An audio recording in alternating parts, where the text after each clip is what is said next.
Mantan Kepala KKP Ambon Lama Sikamba dihukum 17 tahun 6 bulan penjara.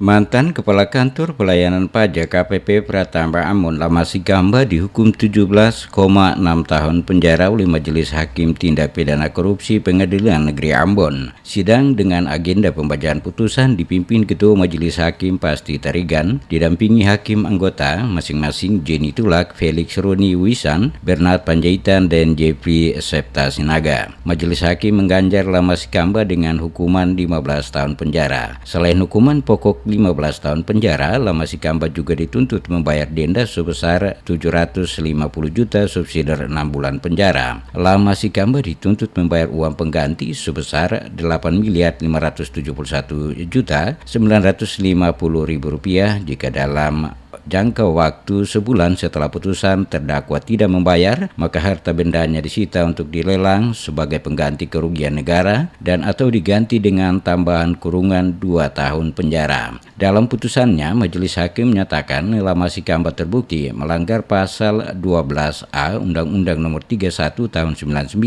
tentang pemberantasan tindak pidana korupsi sebagaimana telah diubah dengan Undang-Undang Nomor 20 Tahun 2001 tentang perubahan atas Undang-Undang Nomor 31 Tahun 99 tentang pemberantasan tindak pidana korupsi junto pasal 55 ayat 1 ke 1 KUHP. Lama Sikamba juga dihukum melanggar pasal 12B Undang-Undang Nomor 31 Tahun 99 tentang pemberantasan tindak pidana korupsi sebagaimana telah diubah dengan Undang-Undang Nomor 20 Tahun 2001 tentang perubahan atas Undang-Undang Nomor 31 Tahun 99 tentang pemberantasan tindak pidana korupsi junto pasal 64 ayat 1 ke 1 KUHP. Menjatuhkan pidana kepada terdakwa Lama Sikamba dengan pidana penjara selama 15 tahun dan denda sebesar 750 juta rupiah dengan ketentuan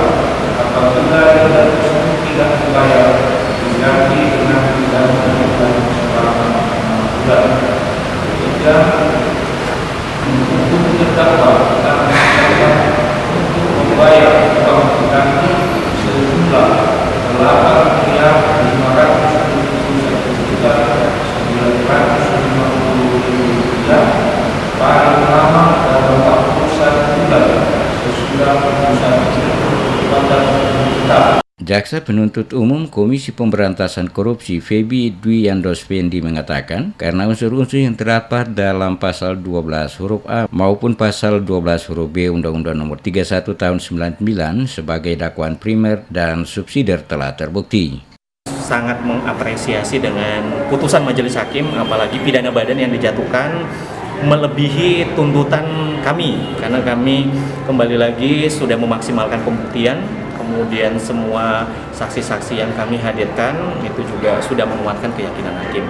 Jadi untuk selanjutnya kita tunggu dulu salinan putusan yang pastinya fakta-fakta di sidang, hakim pun punya keyakinan nanti kami akan tindak. Sementara itu Lama Sikamba saat ditanya sejumlah wartawan sambil menuju mobil tahanan memberi jawaban ragu-ragu antara banding dan pikir-pikir. Sebelumnya usai pembacaan putusan, Majelis Hakim mempersilakan Lama Sikamba berkonsultasi dengan penasihat hukumnya apakah pikir-pikir atau banding menerima putusan Majelis Hakim. Penasihat hukum Lama Sikamba menyatakan kepada Majelis Hakim pikir-pikir. Sementara Lama Sikamba memberi jawaban simpang siur alias tidak tegas. Pelaksanaan itu saya tidak mendapat lagi hak-hak saya untuk melihat rekening saya dan sebagainya, makanya saya lakukan banding. Tidaklah seperti itu. Jadi prinsipnya Bapak banding ya Pak ya?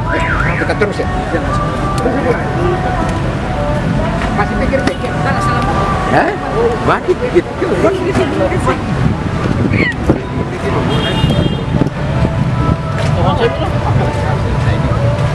Pak, yang pastinya banding apa pikir-pikir Pak? Pikir-pikir. Tadi katanya banding. Nantilah kita lihat beberapa hari lagi kan. Oh masa kita harus bersalah dong kalau memang hakim sudah putuskan. Dan Bapak tidak menyesali perbuatan katanya. Berapa kali harus saya ungkapkan menyesal. Tapi itulah kewenangan hakim yang menilai kita kan.